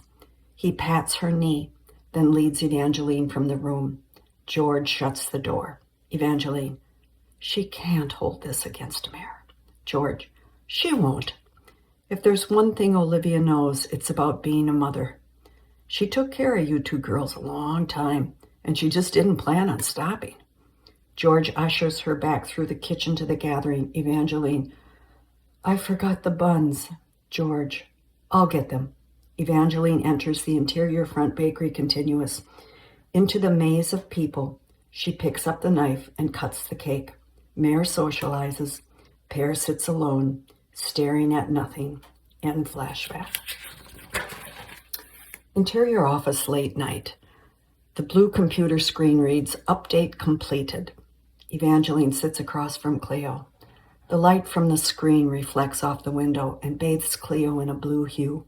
Evangeline, after that day, we hardly talked about her. A memory now and then, but not her death. We buried her. Maybe not in the ground, but... Cleo, what happened with you and Gabe? Evangeline, we didn't make it. The words were never right. Cleo, there are always more words. Evangeline, I've done things to hurt him, to hurt both of us. I'm no angel. Cleo, only angels can be angels. Points to the screen. Your job here is finished. Evangeline focuses through tired eyes at the screen. Evangeline, the end of the story, the end of the job. You're a good listener. Cleo, I'm snowbound. They share a chuckle. Evangeline, lead me to that nice warm room you promised. Cleo stands and gestures to the door. Cleo, this way, my dear Evangeline. Interior elevator night. The door closes behind Cleo and Evangeline. Cleo pushes the third floor button. Evangeline touches the button. Cleo, we're remodeling. It's the floor for unexpected guests. Exterior third floor night. The elevator door opens. The hallway is dim and empty. Plastic sheeting hangs from ceiling to floor. Cleo leads the way. Evangeline takes small, cautious steps, her eyes taking in everything. Cleo finds an opening and lifts the sheeting. Evangeline hesitates. Cleo takes her hand. They walk down the dark hallway, past empty rooms. Cleo stops at a closed door near a lighted exit sign. Cleo, we have chosen this room for you. Cleo releases her hand. Evangeline, Shell's room. Evangeline blinks back fear and emotion. Cleo, you are not alone. Evangeline's hand shakes. Cleo guides her hand to the knob. Evangeline turns it. The door slowly opens. Interior Shell's hospital room continuous. Moonlight streams in the darkened room, outlining an empty bed and chair. Evangeline takes it all in. She reverently touches the bed, looks at herself in the mirror. Evangeline, it's like she's here. She makes her way to the window. Cleo follows. Outside, the world below is covered in snow. Inside, she sits on the sill, eyes on the bed, Cleo at her side. Evangeline, we came into this world together. I wanted to be with her, to say goodbye. I feel cheated. Tears. Her head drops into her hands. Evangeline, how do you change the past, Cleo? Cleo, you changed the story. Cleo gently strokes her hair. Evangeline, it's not that easy. Cleo, it's easy to try. Evangeline, I would have forgiven her. She pretended that my forgiveness wasn't necessary, but it was, it is. Cleo, forgive her now. Evangeline, I've tried 1,000,000 times. Cleo, this time I am with you. Evangeline walks to the bed as if pulled by a magnet. She caresses the white sheet and pillow. Evangeline, we were both cowards. She wouldn't let me be mad, and I didn't tell her how it destroyed me not to be together. Lifts her face to heaven. Be brave now, Shell. She collapses on the bed. Evangeline, we both loved Gabe, and he loved both of us. She curls around Shell's ghostly, lifeless body, clinging, whispers in her ear. Evangeline, I should have gone to you, ignored your anger, my hurt, held you, loved you. That's how it should have been. She breathes deeply, wipes her tears with the pillow. Evangeline, I know you're sorry. Michelle, voiceover, I'm sorry. Evangeline, and happy we have Mimi. Exhausted, she closes her eyes. Evangeline, I hear you, Shell. Everything is forgiven. The ghostly memory of Shell dissolves. Evangeline smooths the sheet with calm, gentle strokes. Her breathing steadies. Evangeline, we did it. Cleo, you get points for that. Evangeline smiles through her tears. Evangeline, what kind of points? Cleo, off screen. Points of light. The room glows, takes her breath away.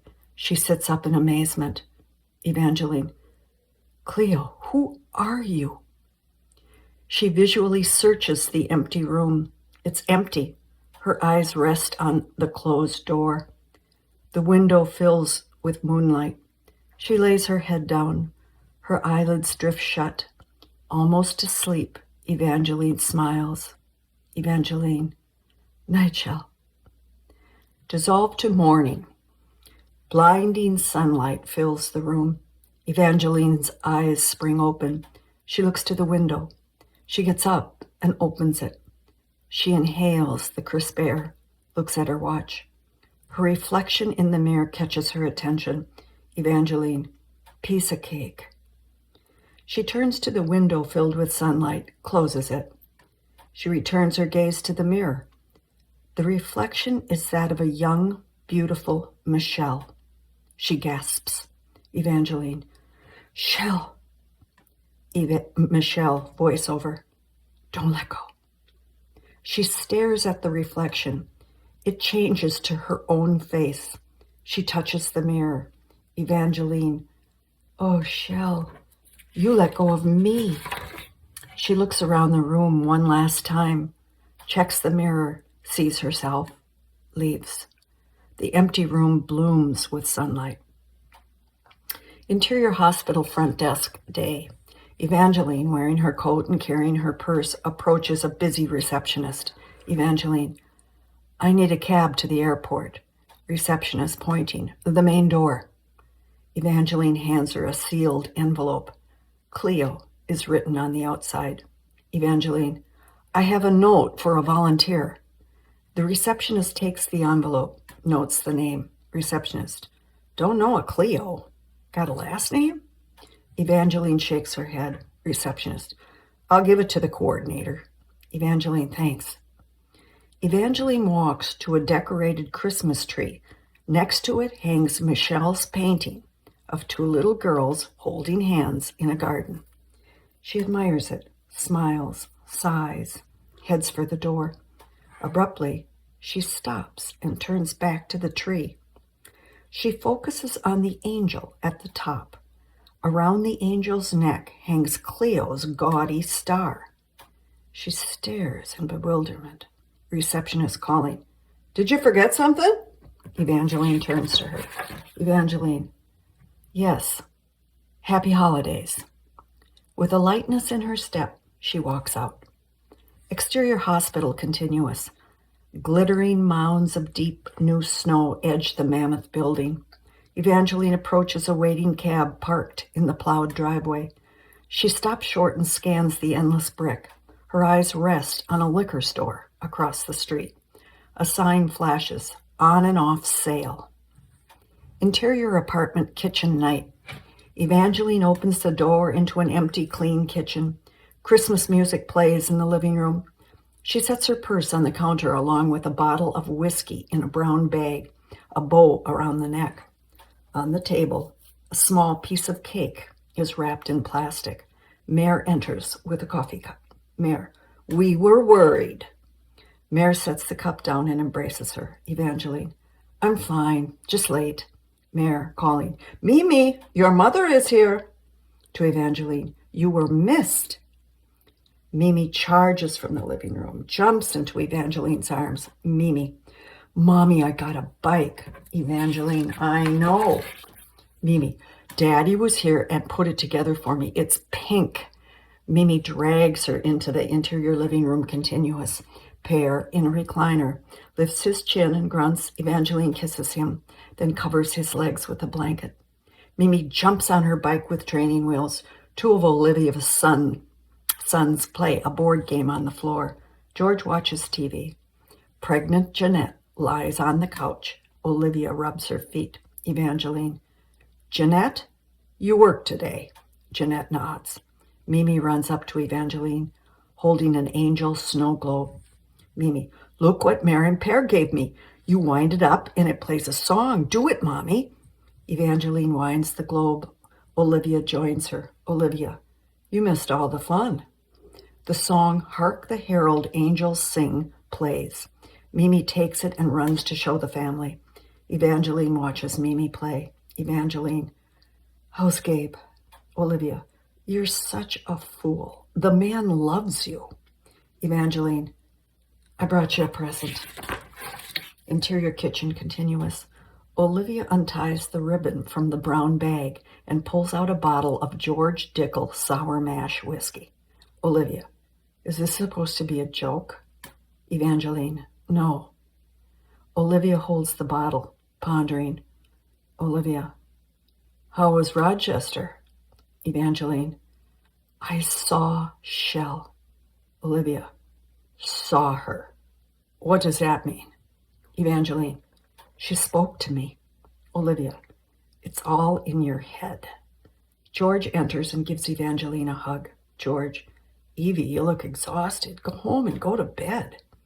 Mare enters with Mimi close behind. Mimi, I don't want my birthday to be over. Evangeline, but when your birthday is over, it's Jesus' birthday and everyone gets presents. It's another party. Mare picks up the piece of cake from the table and hands it to Evangeline. Interior Evangeline's car night. Evangeline drives through the brightly decorated city streets. In the back, Mimi cries. Mimi, we've got to go back and get it. I can't sleep without the angel music. Evangeline, you're so tired, I'll probably have to wake you up to open Christmas presents. Mimi stops crying. Mimi, I'll wake up. Daddy has a great big present for you. Evangeline, me? Mimi, it's a surprise and you'll like it. Smugly, Mimi sits back. Evangeline is quiet. Interior Evangeline's living room night. Mimi turns on the Christmas tree lights. Mimi, where's Daddy? He said he would see me later. Evangeline, maybe he's delivering Christmas presents. Evangeline helps Mimi into pajamas. Mimi, he'll bring me a big one. Evangeline, just like mine? Mimi, bigger. The doorbell rings. Evangeline jerks toward the door, front door. Evangeline and Mimi open the door. Olivia stands holding her oversized purse and the angel snow globe. Mimi smiles and stretches her arms out eagerly. Mimi, Auntie O, I knew you would bring me my angel. Olivia walks past Evangeline and hands Mimi the globe. Olivia to Mimi, Mare wouldn't let me out of the apartment without it. Evangeline closes the door.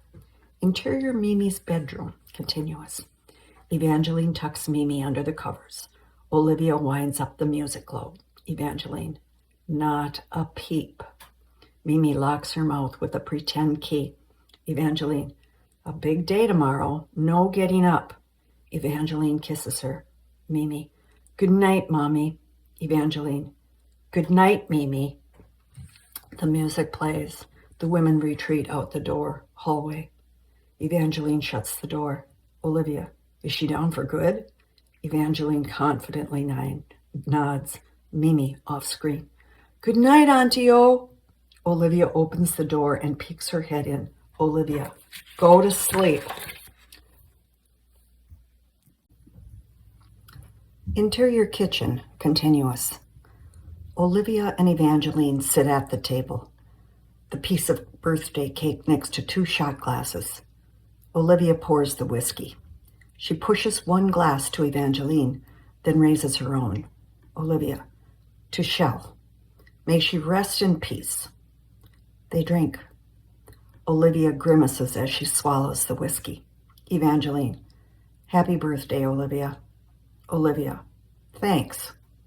Evangeline, what did George give you? Olivia, a compliment. Told me I looked 40. Also, shows earrings on ears. 14 karat. Evangeline, they're beautiful. Olivia, now what's this crap about Shell? Evangeline, I met this strange old woman and she took me to Shell's room. It was like a dream, but real. And I saw her. Tears form in Evangeline's eyes. Olivia is bewildered. Olivia, were you drinking? Evangeline shakes head. It was morning. I saw her in a mirror. She was young and beautiful. Tears form in Olivia's eyes. Olivia, I wish that was my memory of her. Evangeline, it all came back. Beat. I want you to know that if you ever get sick or need me, I'll be there for you. Touches O's hand. I mean it, O. I'll come through for you. Olivia grasps her hand tightly, then lets go. Olivia, we'll never go through that insanity again. Evangeline, but if we do, I'll do whatever it takes, no matter what. Believe me. I need you to believe me. Olivia looks deep into her desperate eyes. Olivia, I'm croaking in my sleep when I'm 95. So put that out of your mind. Evangeline gives her a blurry-eyed nod. Olivia finishes her shot. Evangeline downs hers. Evangeline, all this made me realize, Olivia, this should be good. Evangeline, I belong in the bakery. Olivia, you won't last a week. Evangeline, I'll take that bet. Olivia, Mrs. Goldman will ask you if the hollow's fresh, and you'll lose it.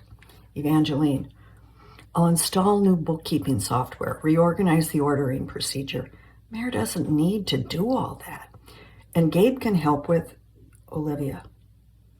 He looked good. A sad silence hangs in the air. A phone rings. Olivia scrambles to her purse and digs out a cell phone. Olivia on phone. Hello? Pause. Where are you? Pause. Tell her I'm coming. Bye, George. She throws the phone in her purse, grabs her coat off the chair. Olivia. Jeanette's water broke. They're doing a C-section. Olivia digs for car keys as she heads for the door. Evangeline right behind her. Olivia stops abruptly and eyeballs the bottle of whiskey. Olivia. Don't drink that without me. Evangeline. It's your bottle. Olivia hugs Evangeline long and hard. She pulls back, looking at her. Both have tears in their eyes. Olivia. I'm going to be a grandma on Christmas Day. Olivia opens the door and hurries to her car. She opens the car door, turns back. Olivia. I'll call you, Evangeline, as soon as she has them. Olivia gets in her car. Evangeline closes the door and turns to the kitchen. Mimi stands sheepishly. Evangeline. I thought you said not a peep. Mimi. I was quiet. My eyes won't sleep. Evangeline. Did you tell them to? Mimi. Yes, but now they want to see the new babies. Evangeline. Oh, you heard that. Mimi nods, a sad look on her face. Mimi. The babies will be born on Jesus' birthday, and they will be more special than Auntie O and me. Evangeline. That's impossible. Evangeline turns Mimi's head in the direction of her bedroom. Exterior Evangeline and Gabe's house continuous. A car pulls into the driveway. Headlights turn off. Interior hallway continuous. Evangeline closes Mimi's bedroom door. Listens. Satisfied, she turns. Gabe stands at the end of the hallway waiting. A small gasp. She walks toward him. Evangeline. I didn't expect you. He looks down. Gabe. I had to know what you thought of my gift. Evangeline. I didn't open a gift. He takes her by the hand and leads her to the living room. He turns on track lighting. The Lily picture is gone. On the wall, Shell's painting of twin girls holding hands in a garden glows. Struck with awe, Evangeline touches the painting. Evangeline. I just saw this at Mayo. Gabe. You saw my painting at Mayo. Evangeline. You copied Shell's work. Gabe. Yes, for you. It should have always been yours. Evangeline. Oh, Gabe. A shiver runs through her. She puts one hand on each of the little girls. Gabe. It took 2 years to reproduce her work and then convince the clinic to part with it. I made the switch last week. Karen knows the lawyer that... Evangeline. Karen? Gabe. We're just friends. I was so frustrated. I thought you'd beg me to stay, but you didn't. Evangeline turns from the painting. Evangeline. I couldn't ask you to stay. You see, I've been... Gabe, let me go first. He sits down on the couch, pulls her next to him. Evangeline. No. Gabe. Please, Evie. I waited 20 years too long. She nods. When we lost the first baby, you kept trying. You knew that someday we'd have Mimi. And because of you, I have a beautiful daughter. No matter what happens, I will always love you for that. Evangeline. You deserve her. You love her. Gabe. I love us. She squeezes her eyes tight, holding back tears. Gabe. I was afraid you'd leave me because of Shell. I wanted to fight that, but all I've done is fight you. Evangeline. Did you ever want me, Gabe, or was I a mistake? I have to know. Gabe. At first a mistake, but I loved that you tried so hard to make it work. Evie, don't let go of us now. She walks to the painting, stares at it. Evangeline. I've been so blind and stupid. Gabe. We both have.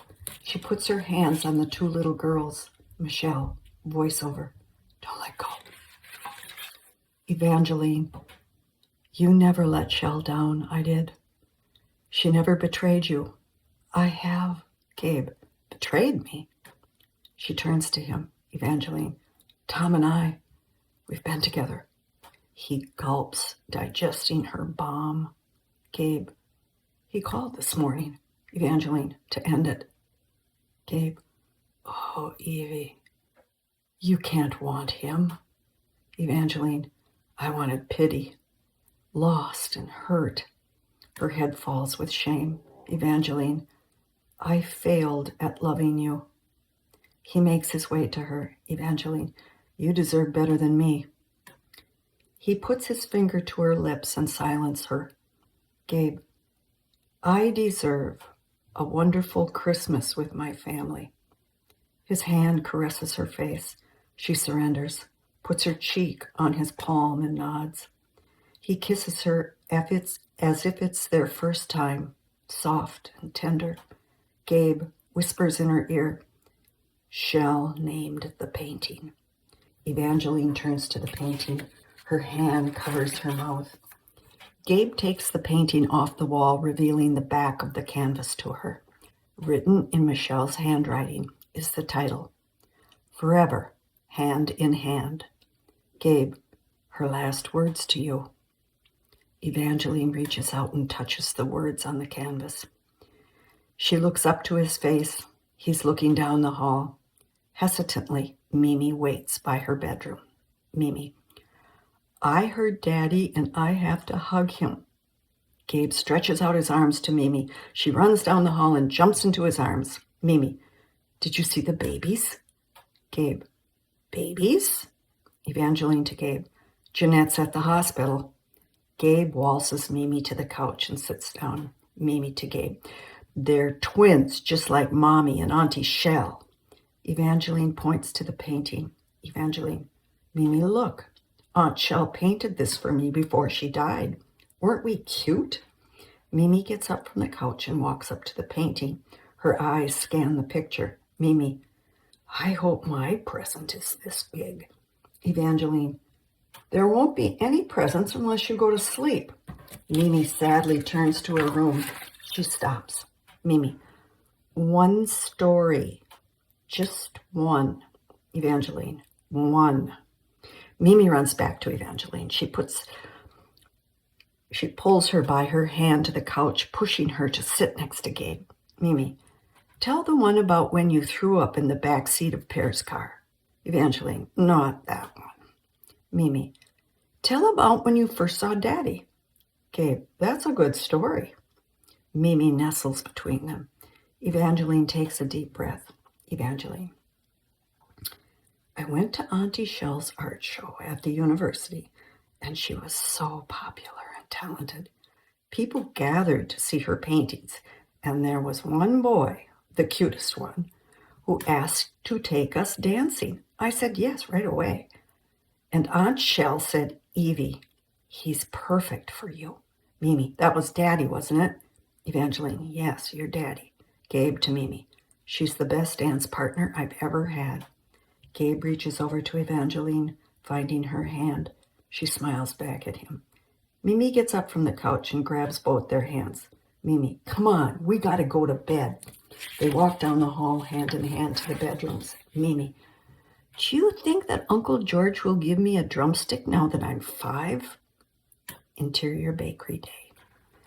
A turkey drumstick on a plate is placed in front of Mimi next to her angel snow globe. Evangeline and Gabe sit on either side of her at a table filled with food. The entire family is seated ready to eat Christmas dinner. George, at the head, carves the turkey. Pear sits at the opposite end next to Mare. Olivia sets a huge bowl of mashed potatoes before them and takes her place. They bow their heads in a murmur of prayer, except Evangeline. She looks around the room in awe. The bakery, family, food, Gabe, Mimi. The globe on the table. In the clear water, snow flutters around a majestic angel wearing a gaudy star around her neck. The angel's face resembles Cleo. Evangeline studies the angel. She lifts her gaze. Evangeline, thanks, Cleo. Her eyes rest on Michelle's painting of 2 little girls in a garden. Propped against the frame is a picture of Jeanette in a hospital bed, holding 2 bundled babies. Evangeline smiles. Fade out. The end.